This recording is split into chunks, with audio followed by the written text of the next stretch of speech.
sociólogo Wilfredo Lozano, con quien vamos a tratar de vislumbrar las perspectivas de este mayo caliente que empieza con muchas actividades políticas y promete definiciones importantes de cara al próximo proceso electoral.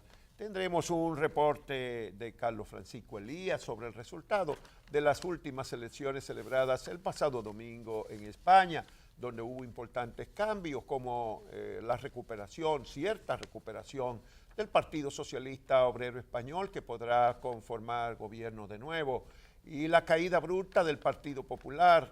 También sube Ciudadanos, una nueva formación de la derecha que aparentemente va en camino de sustituir el viejo PP español. Al final vamos a tener un reporte, la cultura como eje transversal de todo cambio revolucionario. Ese es un trabajo de Raúl Pérez Torres que está en las redes y vamos a recoger y difundir. Muchísimas gracias por la compañía de esta noche.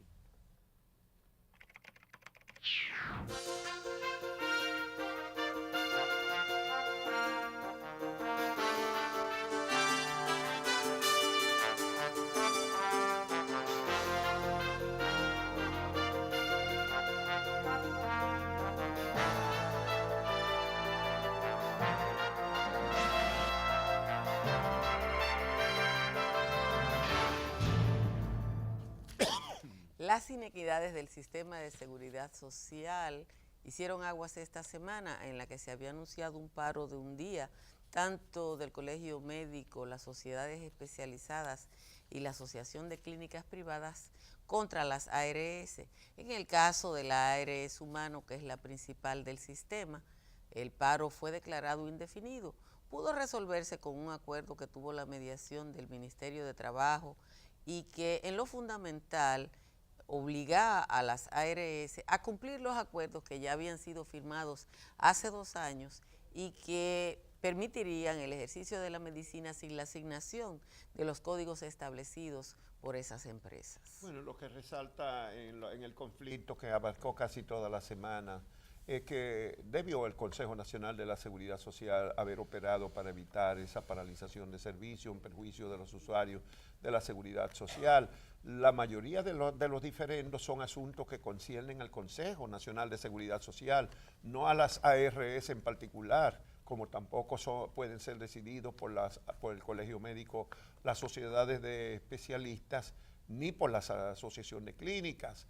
Resalta que las tarifas, los catálogos, los servicios son decisiones del Consejo Nacional de Seguridad Social y ahí radicaban las principales diferencias.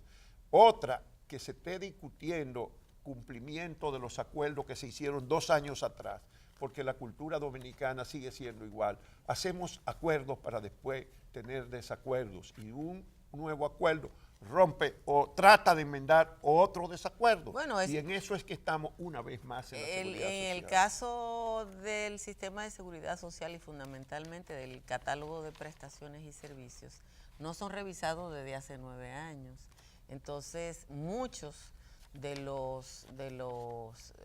las prácticas médicas de este tiempo no están establecidas en los catálogos de servicios que van a recibir las personas. Pero hay que decir también que si es por las informaciones que se han presentado estas semanas, las ARS no tienen ese nivel de beneficio tan alto como, por ejemplo, están en las aseguradoras de pensión. De fondos de pensión. Porque los datos ofrecidos por la Asociación de las ARS indican que los beneficios de ellos fueron de 1.5% el año pasado de los recursos que ellos manejaron. Si es 1.5%, no parece que sea desorbitado. De manera que lo que tiene que hacerse es revisar todo el sistema de la seguridad social y tratar de hacer lo que se cumplan, porque dicen que fracasó el sistema. No es el sistema de seguridad social, lo que hemos fracasado somos los dominicanos en nuestra incapacidad para ponernos de acuerdo y hacer cumplir las normas que nos damos. La Junta Central Electoral esta semana parecía inclinarse hacia la recuperación del arrastre. Varias de las declaraciones, tanto del presidente de la Junta Central Electoral como hechos políticos asociados al Partido de la Liberación Dominicana, que en la Cámara de Diputados dijeron que si era necesario se reformaba la ley, se encaminan en ese sentido. Bueno, hubo también una audiencia de la Junta Central Electoral para conocer la opinión de los partidos políticos en torno a la reorganización de las juntas municipales, y no pudo ser más demostrativa de los diferendos políticos y de los deseos de marrullería en que se sustenta el sistema político electoral dominicano.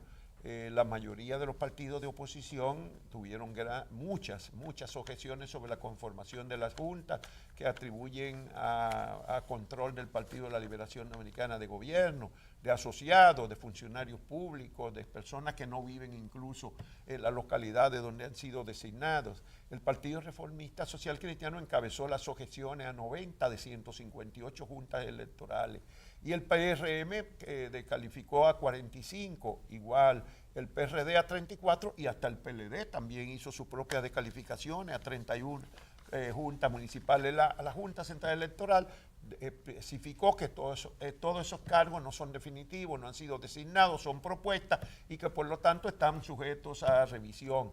Vamos a esperar a ver si se pueden poner de acuerdo y escogen a personas que no sean militantes de partido ni subordinados del gobierno. Y Temo Montaje apareció esta semana muy activo, Juan Bolívar, para criticar el acto masivo organizado por el doctor Leonel Fernández para recibir sus 2 millones de firmas.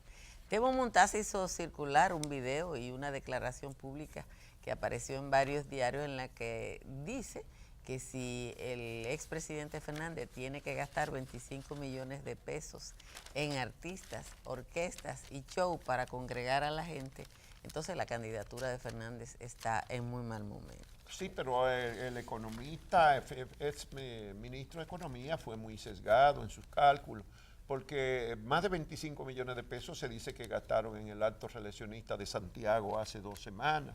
Y además se le olvidó que también los danilistas estaban organizando para este sábado un acto en un teatro de Nueva York, donde también tenían presentaciones artísticas, 4 grupos artísticos, algunos de ellos caros, como por ejemplo Mozart La Para, aparte de Toño Rosario, sí. Y eso también tiene un costo. Lo que está obvio y a la vista de todo el mundo es que están gastando un dineral las dos facciones que se disputan el control del Partido de la Liberación Dominicana. Este fue un super domingo, porque está el acto de Leonel Fernández, pero los reeleccionistas hicieron acto en 7 provincias. Fue como un pulso, uno por aquí y otro por allá.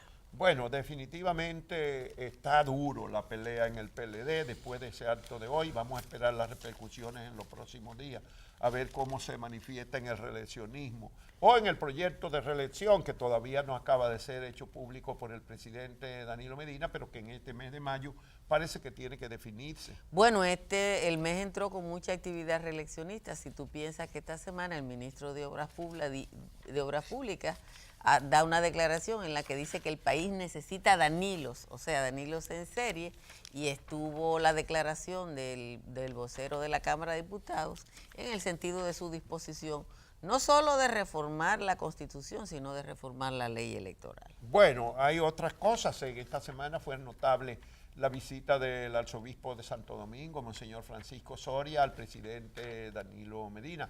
Lo que no debería sorprender a nadie, porque probablemente esa visita fue gestionada y no se suponía que el arzobispo iba a negarse a ir a conversar con el presidente de la República. El gobierno le sacó ventaja, porque de una vez explicó o informó que habían tenido una fraterna conversación, incluyendo la terminación de la Basílica del Cristo de los Milagros de Vallaguana, de manera que apareció como interesada la iglesia. Fue peor después cuando Monseñor Osoria dijo, por otro lado, que la prensa lo había puesto a pelear. De ponerlo a pelear con el gobierno. Claro, él no especificó cuál prensa, porque hay una prensa oficialista o de voceros del gobierno que realmente lo pusieron a pelear duro con el gobierno. Bueno, hubo gente que pidió que se suspendiera el concordato. Sí. Esta semana también, bueno, se estuvo sobre el tapete en discusión el problema de la resolución reciente del Tribunal... la Corte Interamericana de Derechos Humanos, que volvió a insistir en que la República Dominicana, en que tiene facultad, que la República Dominicana había sido adscrita a ese organismo y que tiene facultad para pronunciarse sobre los asuntos que se refieren a derechos humanos, como los derechos de los dominicanos nacidos en el país de ascendencia extranjera que fueron despojados de documentos.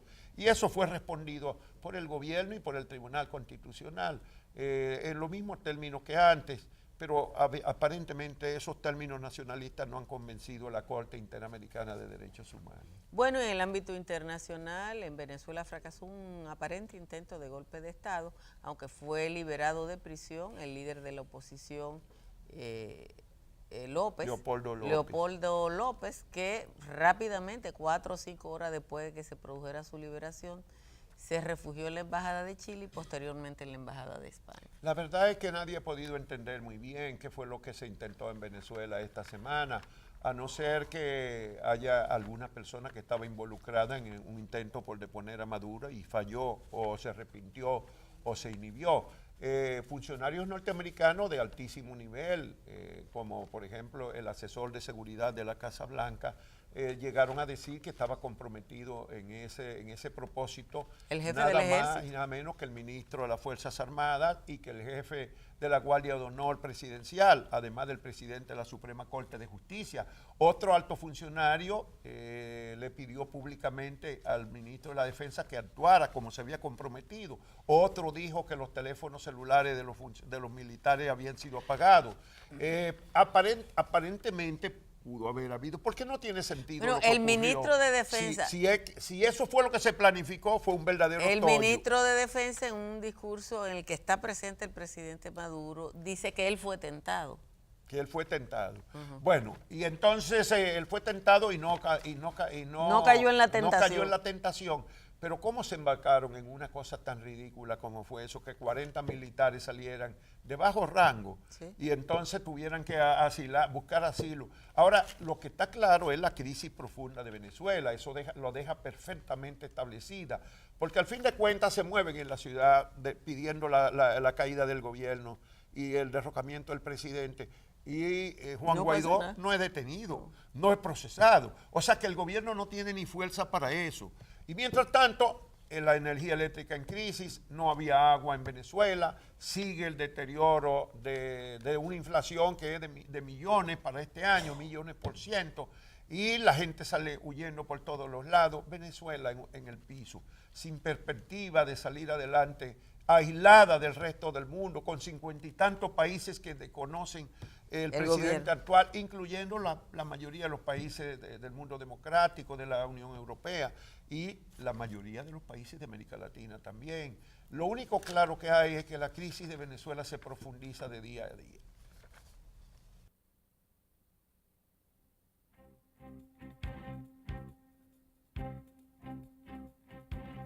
Las elecciones en España no fueron una sorpresa. Se sabía que el Partido Socialista Obrero Español iba a ganar, aunque no con la cantidad de escaños obtenidos. La derecha se dividió en 3 y es fácil para el PSOE conformar un gobierno porque llegar a la mayoría absoluta solo necesita 46 escaños. Vamos a ver lo que dice nuestro compañero Cuchi Elías sobre lo que pasó en España.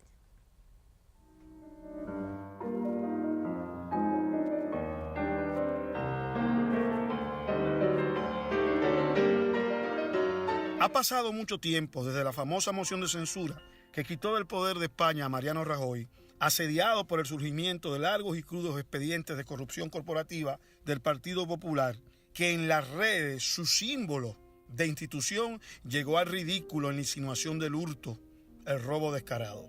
En junio del 2018, Pedro Sánchez, representante del Partido Socialista Obrero Español, ya era presidente de España.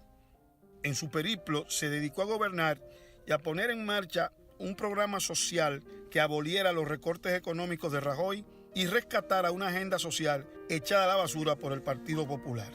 En ese periplo, mientras tanto, viajó a Bruselas para citarse con líderes importantes de la Unión y realzar la vocación europea de España. Tuvo cordiales relaciones de trabajo con Angela Merkel, premier de Alemania, visitó al presidente Emmanuel Macron de Francia y desde la América del Norte, Canadá, visitó a Justin Trudeau y siguió hacia México, donde estuvo con el presidente Andrés López Obrador. Luego se dirigió hacia Argentina para estar en el G20, pasó por Bolivia y en ruta al final supo llegar hasta el Caribe, a Cuba y Santo Domingo.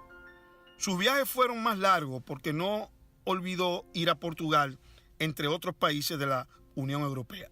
En 19 meses, se debe recordar, Pedro Sánchez ganaba tiempo a pesar de los temas nacionalistas encendidos con una Cataluña recia y demandante.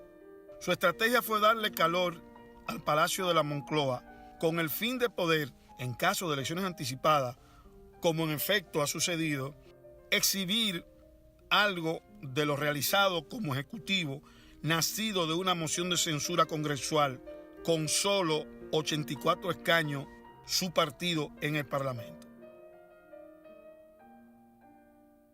Sin embargo, el nuevo panorama político de España incluye a un nuevo partido extremista de derecha, situación nueva en España en relación con el resto de Europa, que ya tenía partidos de derecha anteriormente.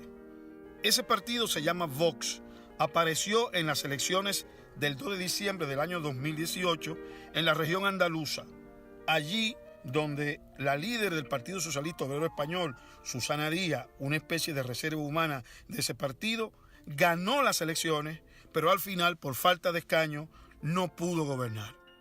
La aparición de Vox en España es un retroceso al clima de tolerancia política del país. Es una ensalada de banderas con rancio olor a fascismo no ilustrado. Las encuestas prometen y amenazan con su entrada al Parlamento español por primera vez en estas elecciones. Pedro Sánchez logró en un tiempo tan corto de ejercicio del poder, 19 meses, la subida del salario interprofesional, aumento de pensiones, eliminación del copago farmacéutico para familias con renta baja e hijos a su cargo, aprobación del bono social energético para familias sin recursos y mejoras en las becas y reducción de tasas universitarias, entre otras medidas. Además, algo sumamente importante, se pronunció en contra del tema de la violencia doméstica y reforzó programas con nuevas ideas para esta lucha que en la España de hoy es de emergencia con alto número de víctimas femeninas. En los debates se nota con claridad que si el Partido Socialista Obrero de España no logra sintonizar una alianza con el Partido Podemos, aun cuando gane las elecciones, le podría suceder lo mismo que a Susana Díaz en Andalucía. Es decir, podría no gobernar, porque Ciudadanos, otro partido liberal de centro derecha, de Albert Rivera, el Partido Popular, ahora de centro derecha, pero aliado con Vox, el partido que ganó en Andalucía de ultraderecha, ellos como coalición de partidos juntos podrían formar un gobierno y el PSOE podría ganar las elecciones, pero perder el poder. Lo peor de Vox es la negación de los derechos de las mujeres españolas ya conquistados en la propia Constitución o las conquistas de las luchas que ellas consiguieron en España a lo largo de muchos años. La mayoría absoluta sin pacto para gobernar en el Parlamento español es de 176 escaños.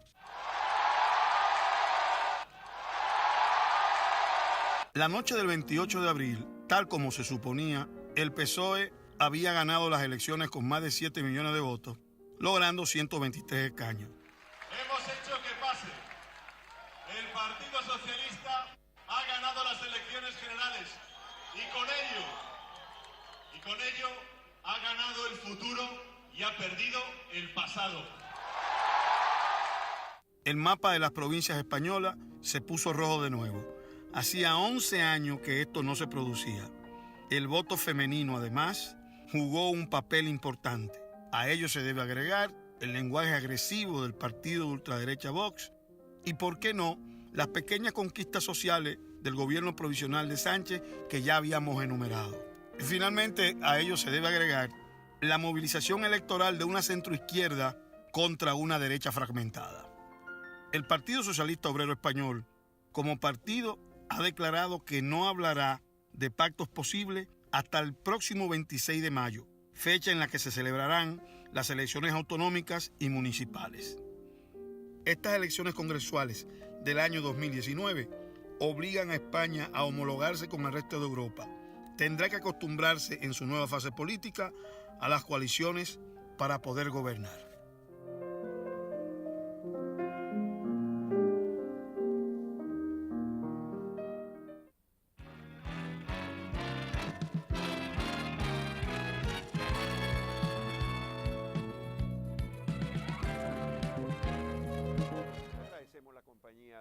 destacado sociólogo Wilfredo Lozano, que ha estado tantas veces con nosotros, no nos saca el cuerpo cuando lo llamamos para que nos ayude a entender los procesos políticos y sociales dominicanos. Estás trabajando en la reedición de un libro, uno de tus primeras obras. Mira, en el año 85 yo publiqué un libro bajo el título El reformismo dependiente, que es de alguna forma el primer estudio sistemático global del régimen balaguerista de los 12 años.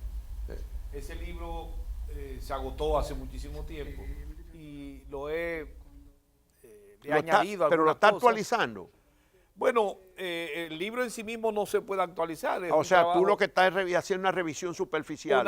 Se hizo una revisión del aparato crítico del libro y se añadió un capítulo interesante que es una cierta relectura de la idea del régimen reformista desde el punto de vista de sus consecuencias históricas para hasta hoy día. Ajá, sí. Pero entonces tú habrás concluido en que sigue vivo el reformismo, el balaguerismo. O sea, los predicamentos más profundo de Balaguer. Este país adopta la cultura política balaguerista. Sí.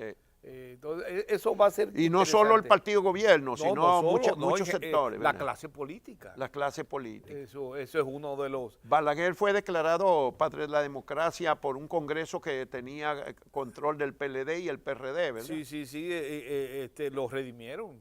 Los redimieron. Sí, tú sabes que, bueno, al final del libro yo hago un símil entre el Fausto de Goethe y el destino de Balaguer, en el sentido de que tú sabes que Goethe escribió dos Faustos.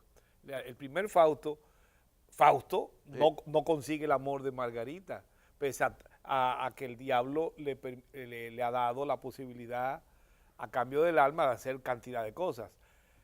Pero el segundo Fausto, él hace cosas buenas y el diablo se pone loco porque no puede impedir que haga cosas buenas y finalmente Dios lo perdona y va al cielo con Margarita. Balaguer, después de toda una trayectoria autoritaria, termina siendo santificado en el Congreso como el padre de la democracia. Y lo que es más fuerte, su antagonista predilecto el partido antagonista predilecto, el partido de gobierno hoy, termina de alguna forma siendo el mejor representante de la ideología que con tanto trabajo Balaguer construyó. Sí, ya estaba construyendo mi análisis que se publicó ayer el sábado y entonces recordaba, y ahí está puesto, cómo en los años 70 el fundador del PLD, Juan Bosch, hablaba de los mataderos electorales, que se refería a las elecciones que hacía Balaguer. Exactamente. Y entonces mucha gente entiende que los procesos electorales, sobre todo el último del 2016, se aproximó muchísimo a lo que se llama un matadero electoral, a lo que vos llamabas matadero electoral. Indudablemente. Entonces, este es un tema que merece una discusión sistemática. Al final, hay una larga tradición autoritaria que ya no solamente se ha impuesto sobre la vía de la fuerza, de la represión, de la coerción, sino que esa cultura de alguna forma es aceptada por la élite en su conjunto, de lo cual no hay duda, y permea gran parte del pensamiento más popular. Eso me parece. Y eso influye, por ejemplo, en que todavía haya gente que cree que Danilo Medina puede volver por segunda vez a modificar la Constitución para él prolongarse en el poder. Y lo ve incluso como una cosa normal. Claro, en esa cultura, la institución, como tú decías al principio del programa, los acuerdos se hacen para precisamente no cumplirse. Lo que importa es una suerte de realismo pragmático. El pragmatismo salvaje le hemos llamado. Pragmatismo salvaje, esa sería una buena definición. Sí, la discusión de esta semana entre las ARS y los prestadores de servicios médicos giraban en torno a el primer punto, y el acuerdo que se hizo es cumplir el acuerdo de hace 2 años. O sea, el que se había hecho hace 2 años entre ellos no se cumplió. Entonces volvieron a hacer un acuerdo para el acuerdo. Sí, ahora, lo lamentable de esto es que si te pones a ver, está haciendo agua el esquema estatal que en los 90, un poco por la visión neoliberal, ha intentado armar, que en esencia es alejar el Estado de su capacidad reguladora de la economía, dejar que el mercado funcione a su libre albedrío. Y realmente ese sistema de seguridad social, ese sistema de salud está haciendo agua. Por esa vía que anda no marcha. Yo creo que eso es el problema de fondo fuerte que hay ahí. No es simplemente un problema de un desacuerdo momentáneo. Hay algo que nadie quiere enfrentar. Es que esa manera de organizar la cuestión de la salud en el país, esa manera de manejar el tema de la seguridad social, el sistema pensional es inviable. Pero que no funciona el Consejo Nacional de la Seguridad Social, que es porque al fin de cuentas quien tiene que establecer tarifas y ampliación o no de los servicios de salud es el Consejo de la Seguridad Social. Bueno, este conflicto concreto surge precisamente de esa no presencia del Consejo en solucionar problemas como lo que se están discutiendo. Bueno, pero estamos en la política, que la política parece que viene caliente en este mes de mayo, porque ya a principios de junio los partidos tienen que estar definiendo las alianzas, dónde van a hacer alianzas. Y para eso pues tendrá que ver en el PLD, por ejemplo, qué es lo que va a predominar, si los seguidores de Leonel Fernández o de Danilo Medina. Se supone, todo el mundo dice que este mes es el clave para una posible reforma de la Constitución. ¿Cómo tú ves esa posibilidad a la luz de lo que ha pasado en los últimos días? La gran manifestación de hoy de Leonel Fernández, su aparente fortaleza en el PLD, lo que dice la última encuesta de Mark Penn, todo eso como que siembra incertidumbres. No, indudablemente. Yo creo que el fenómeno central de todo esto es que, a diferencia de lo que se pensaba de que el PLD funcionaba como una máquina compacta, está claro que hay una división profunda en ese partido que tiene serias dificultades para ser resuelto. Yo creo que ese conflicto no es un mero juego, ahí hay una diferencia profunda que yo no veo signos, Juan, de que se ande en el camino de una solución. En mayo hay que resolver una serie de problemas. Tiene poco tiempo el presidente, si es que quiere intentar reelegirse y modificando primero la Constitución, ya le queda poco tiempo. O sea, hay una división fuerte. Yo soy muy escéptico de que ese conflicto se resuelva de manera amigable. Yo creo que ahí va a haber de alguna manera un alto costo que puede poner muy en jaque la posibilidad de la permanencia del gobierno del PLD en el poder. Bueno, abajo, dicen que en la base, en los grupos locales, en las provincias, en los municipios, la división es más confrontativa en lo personal, porque la gente se ve cara a cara y se han tendido ya unos enconos en las luchas por el predominio local, que parece que a veces resulta, para algunos le va a resultar difícil, aun cuando en la cúpula se pongan de acuerdo, como que abajo va a haber muchas dificultades. Y te digo algo, Juan, se ve ese conflicto, esa división, como algo escandaloso. Yo creo que es la culminación de un proceso que ha afectado a todo el sistema de partidos. El faccionalismo ha socavado la tradición que comenzó con partidos liderados por grandes caudillos. Con su ausencia, los líderes que seguían los segundos, en el forcejeo de quién se queda con el poder, terminaron creando facciones antagónicas. En el PRD, el destino fue que la minoría se quedó con el nombre y la mayoría se fue. En el Partido Reformista está partido en 80 pedazos. Y hoy el PLD lo único que demuestra con esa división es que es parte de un sistema político como cualquier partido. Bueno, los resultados de la encuesta Penn también llaman la atención, la de Mark Penn, que publicó esta semana SIN, Sí. Los servicios informativos SIN. Mira, y El Despertador, programa de televisión del Canal 7. Exacto. Bueno, hay que decir que ahí hubo revelación. Muy interesante. Por ejemplo, muy interesante. el rechazo a la reforma de la Constitución se mantiene en esa encuesta fuerte. en 60%, Sí, en sí. otra sube sobre el 70%, Sí, sí. pero aún en esa está sobre el 60%. Y la aceptabilidad, quien queda mejor posicionado, pese a que Margarita está arriba, pero Margarita de todos esos precandidatos es la que tiene menos posibilidades. Pero ella está arriba en la favorabilidad. En la favorabilidad. La que menos que te tasa de explico. rechazo tiene y más aceptación. Y es normal. Pero está en segundo lugar Luis Abinader. Está en segundo lugar. Mucho, no es, está no por es encima de ni Danilo y de Danilo Leonel. ni Leonel, sino Luis Abinader. Bueno, Abinader aparece bastante bien en esa encuesta. Pero antes de Abinader, vamos a terminar con lo del PLD y el partido. No, yo te decía. Porque ahí hay, Danilo aparece por encima de Leonel. Cuando le preguntan a la gente quién cree que va a ser presidente, la gente dice que en 30% que será Danilo y solo 24% que va a ser Leonel. Pero entre los PLDistas, fíjate, entre los PLDistas es más estrecha la diferencia, 43-38.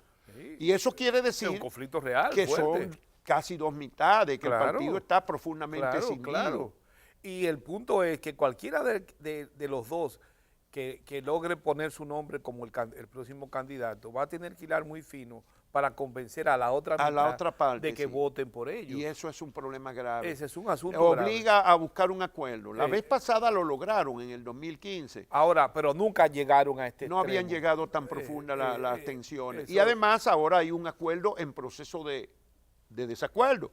Otra vez lo mismo que decíamos de lo que pasó con en el sistema de En seguridad el sistema social, de de seguridad los social. servicios médicos. Sí, sí, sí. Hubo un acuerdo para que Danilo se pudiera reelegir una sola vez y nunca más. Se llevó hasta la Constitución, Sí, porque sí. se puso en la Constitución. Y ahora están enfrentados porque se quiere desconocer ese acuerdo. La misma lógica. La misma lógica. Sí, sí, Y esta vez se podrá desconocer ese acuerdo y mantener la unidad, porque aquella vez se salvó la división con ese acuerdo. Y Bueno, ahora, el problema es que si el acuerdo se quiere, si Danilo, si la gente de Danilo intenta modificar ese acuerdo, lo dramático de todo esto es que se lleva de encuentro la institucionalidad del Estado.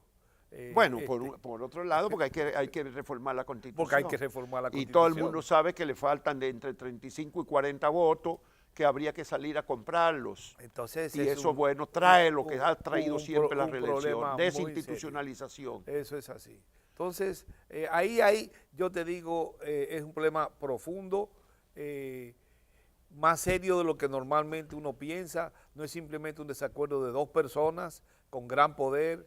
Hay un problema duro del partido hegemónico que está afectando a todo el sistema político. Lo que uno no ve es cómo podrán vencer a Leonel, que tiene el apoyo de unos 40 y tantos de los legisladores del PLD.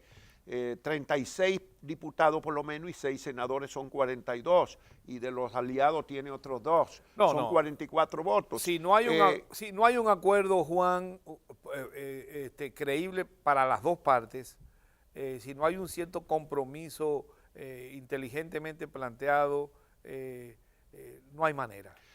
Porque por otro lado tendrían que, aún contando con todos los legisladores del PRD, a Danilo todavía le Aún faltaría así le faltan. 30 y pico, Sí, casi sí. 40 votos. Y suponiendo que se que lleven- tendría que buscarlo en el PRM o donde Leonel. y se podrían llevar algunos del PRM y aún así tampoco. Y algunos de Leonel también, pero Sí. son 40 votos. Son 40 votos. Y 40 Bueno, votos entonces eso apunta a conflicto. Sí, no, yo estoy convencido de que la solución que de allí salga, de ese choque, va a ser una solución con un altísimo costo. para Bueno, y el PLD. problema es que cada vez hay menos árbitros en el PLD, porque la vez pasada fue el comité político que impuso un acuerdo.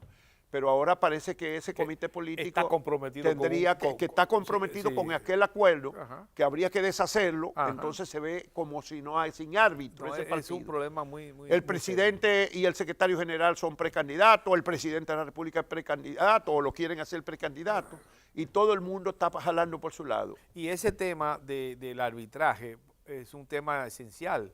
En gran medida, eso condujo a la división del PRD. Sí, cuando perdió la capacidad de arbitraje. de arbitraje. Entonces ese es un tema muy preocupante. Yo personalmente me parece que estamos a la puerta de un momento de inflexión, de cambio, en el que la hegemonía del PLD se está quebrando. Bueno, en cuanto a Luis Abinader, yo digo que en esa encuesta de Gallup, no, la de Gallup sale mañana lunes, a partir de mañana lunes sale la encuesta Gallup. En la encuesta de Marpen, porque la Gallup es la encuesta de más acreditada en el mercado, pero la de Marpen es casi la segunda, ¿verdad? Después de pero es muy 4 interesante décadas. la encuesta de Marpen. Sí. Yo tengo algunos, mis amigos del PRM estaban muy preocupados. Yo creo que no, está muy bien situado, Luis.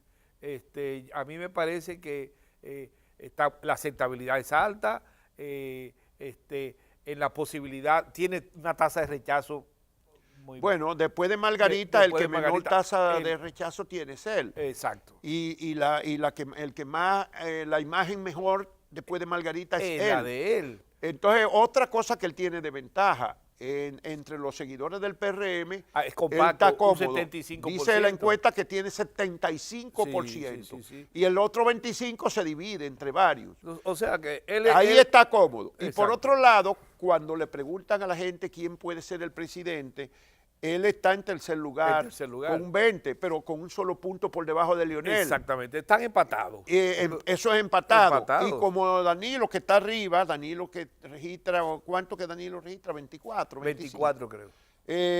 No, Danilo 30, Leonel 20, ¿cómo es 20? No, 21 tiene Leonel.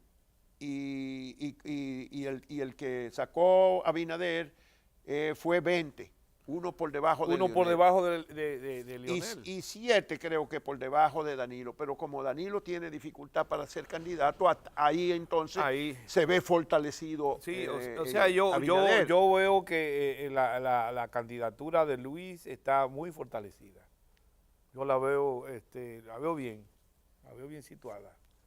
Y está muy distante el resto de los potenciales candidatos. Sencillamente no. Bueno, lo que apunta el proceso es otra vez a la bipolarización, esta vez más claramente entre el PRM y el PLD. Ahora, ahí yo estoy preocupado por algo, Juan, porque hay varias cosas. En primer lugar, la modalidad de elecciones. Son 2 momentos electorales, está primero las municipales, luego siguen las otras. Y yo creo que entre los partidos, sus jefes políticos, tienen la idea de que deben fusionarse las elecciones. Me parece que la oposición entraría en un grave error. Pero ¿cómo puede alguien en la oposición pretender que va a fusionar las elecciones municipales otra vez? Eso sería una locura. Pero eso implica una reforma de la Constitución. Eso sería una locura. Y alguien en la oposición alentaría a ponerle la mano a la Constitución, porque Abinader dijo esta semana en el almuerzo del Grupo Corripio que por nada del mundo podrían reformar ya la Constitución antes de las elecciones. ¿Para qué? Pero en el PLD hay gente que está intentando. Sí, pero ahí sí se pueden poner de acuerdo los danilistas y leonelistas, a lo mejor. Porque y ellos si se ponen de acuerdo con los votos del PRD y algunos reformistas, entonces podrían conseguir eso. Aquí hay 2 cosas. Yo creo que las elecciones municipales separadas podrían ser una oportunidad para concertar acuerdos, en este caso, del partido más grande, que es el PRM. Sí, pero es que todo está en la incertidumbre, porque para que pudiera haber una reforma constitucional y se pongan de acuerdo los danilistas y los leonelistas, primero tienen que ponerse de acuerdo en lo otro. En lo de si Danilo puede ser candidato o no. Pero donde te voy, mientras no se pongan de acuerdo en esto, no van a poder pasar a lo otro. No, está claro. Así que solamente que ellos logren un acuerdo en lo primero pueden pasar a la reforma. Constitución. Claro. Claro que ese acuerdo también puede implicar lo que algunos han planteado hace tiempo, que Danilo reconozca que en este momento los vientos favorecen a Leonel porque ya hubo un acuerdo, porque la Constitución se lo prohíbe, pero que le quiten a Danilo el nunca más para que pueda volver después. Y entonces ahí habría una reforma constitucional si ellos se ponen de acuerdo. Sí, y eso es incierto. Si van a la reforma constitucional por ese punto, como se dice, el diablo puede entrar por la puerta que él quiera, pero no puede salir por cualquiera, tiene que salir por la misma puerta. Bueno, pero ambos se necesitan, y Leonel sabe que necesitaría a Danilo para ganar y sobre todo porque él tiene una tasa de rechazo fuerte y fíjate cómo en las encuestas, no solo esta de Penn, sino otras se lo ponen, incluso algunas ponen a Abinader por encima de Leonel en escenarios. Sin el apoyo de Danilo eso es imposible. Eso es imposible. Entonces Leonel tendría y Danilo tendrían que negociar. Pero dicen que ahora mismo Leonel no favorece eso de quitar el nunca más porque él viene, pero él quiere venir por 2 periodos. Evidentemente. Sí. Y la idea de quitar nunca más es volver a un año, un periodo uno y un periodo otro. Sí, para que Danilo se consuele es una forma, y apoye a Leonel ahora una pensando en que vuelve en el 2024. De la experiencia mexicana. Bueno, pero todo eso demuestra también la inestabilidad y la debilidad de las instituciones. Es una democracia muy frágil. Es una democracia frágil. Muy frágil. Tú ya revisaste el informe el reciente informe del PNUD sobre la calidad de la democracia dominicana. Es una cosa que pegada con saliva. Es una cosa... Pero lo que a mí me preocupa de todo esto no es solamente esos indicadores hoy, sino que todos esos indicadores están planteando una caída tendencial de los valores centrales, de los ejes institucionales centrales de lo que es una democracia efectiva. La justicia, las mediciones están cayendo. El Congreso, los partidos, hasta la iglesia, que es una institución central. Todavía sigue siendo la de más crédito, siendo la de pero más también crédito, está perdiendo puntos. Pero está perdiendo puntos. Wilfredo, pero al fin de cuentas, hay mucha gente que cree que por encima de todo el presidente se terminará imponiendo su repostulación. La reforma de la Constitución. Pero esa es la lógica, esa es parte de la cultura presidencialista. Que creen que siempre el presidente es omnipotente. Pero no ha sido siempre, ¿verdad? Mira, funciona. Bueno, Balaguer no lo consiguió en el 78, ni Hipólito en el pero 2004, este es ni Leonel para el 2012. Exacto, pero es una ideología, es decir, sí, es algo falso. Es algo que es no falso, pero la gente pero lo tiene introvertido lo como una asume. realidad. Si te pones a ver, del 66 al 78 pasaron 4 elecciones. 66, 70, 74, 78. Y hubo una municipal en el 68. La del 66 es una elección cautiva, con los soldados norteamericanos sí, claro, acá, el ejército compacto contra Bosch no pudo hacer campaña, etc. La del 70 fue unas elecciones represivas. No sin oposición, igual que en el 74. Igual que el 74. Ahora, del 70 y 74 tenían a Bosch abiertamente en contra de la participación electoral, el matadero electoral. Sí. Cuando Peña logra unificar al PRD y convencerlo de que por la vía electoral se puede ganar, van en el 78 y ganan. Y pararon la reelección. Pero se la pararon Hipólito en el 2004. Y Leonel, así como ahora le dieron 2 millones de firmas, en el 2011 para el 12 también le buscaron 2 millones de firmas. Lo que te quiero decir... tuvo que ceder porque la constitución de él del 2010 se lo prohibía. Pero lo que te quiero decir es que el cuento de que el presidencialista, de que el poder del presidente lo puede todo y de que si él decide reelegirse se va a reelegir, es una ideología, es un mito. Bueno, vamos a esperar a ver cómo transcurre este mes y estas semanas por venir y cómo termina la institucionalidad democrática y si se ratifica la decadencia de la calidad democrática en la República Dominicana. Muchísimas gracias, Wilfredo Lozano, por la compañía de esta noche aquí. Juan, gracias a ti, siempre me encanta venir aquí a hablar contigo.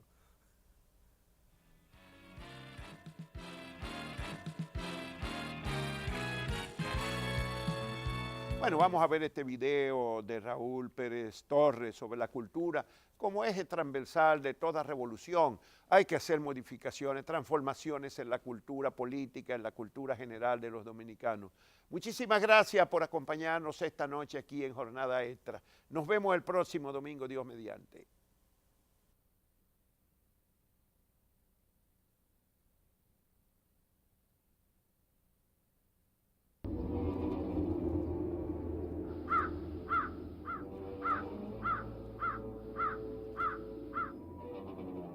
Cría cuervos. Nunca quiso escucharme. La cultura es el eje transversal de toda transformación revolucionaria.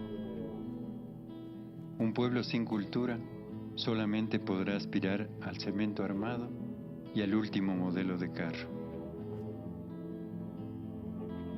La nueva clase media olvida pronto a quien posibilitó su ascenso y se convierte en estrella semanal del supermercado.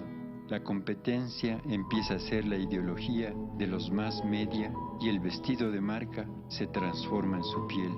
Dios es el mercado, el centro comercial la nueva iglesia y el cliente su esclavo fiel. La honradez, la lealtad, la solidaridad son lobos esteparios arruinados.